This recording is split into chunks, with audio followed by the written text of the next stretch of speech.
ده ليه سر يا جماعه، ده مش بيتعمل بسهوله. ده بالظبط اللي انا عايزك تبقى بتعرف تعمله، تعمل 7 حاجات في حاجه واحده. القطعه دي معموله من الريزن والكونكريت وفي قلبهم خشب طبيعي. شايف الحلاوه؟ اعملها بقى ساعه، اعملها صينيه، اعملها سنتر بيس، اعملها ترابيزه زي ما انت عايز. او بص على الجمال ده، خشب طبيعي في قلب الريزن الشفاف الساده. ده ليه سر يا جماعه، ده مش بيتعمل بسهوله.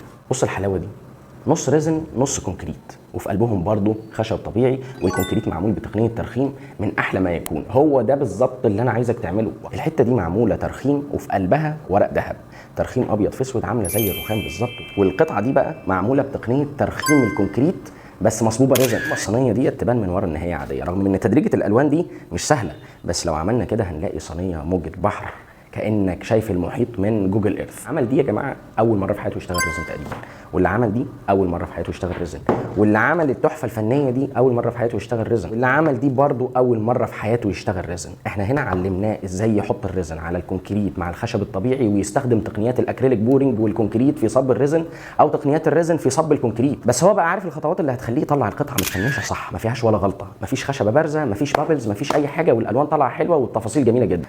هو ده بالظبط اللي انا هديهولك في باكج ال7 في 1. هتدوس على زرار اشترك الان وخش بقى خد العرض اللي انا عامله لك، لان ال7 كورسات باقل من سعر كورس واحد بس.